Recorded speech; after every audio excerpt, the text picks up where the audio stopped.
মূল ইস্যুটা কি? মূল ইস্যুটা হলো নেতৃত্ব। মূল ইস্যুটা কি? নেতৃত্ব আর ভুল। কয়টা জিনিস?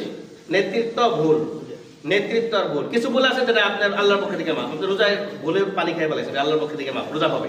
আর কিছু ভুল আছে যেটা আলেম ওলামারা কি করবে, কোরআন হাদিস থেকে কিছু ভুল আছে ওটা আপনার সংস্করণ হতে হবে। যারা এই সাদকে ফতোয়া দিল বাংলাদেশের ওলামা একরাম, তাদেরকে জুবাইরপন্থী বলা হয়। আমি বলবো কেন জুবাইরপন্থী? এরা তো জুবাইরপন্থী না।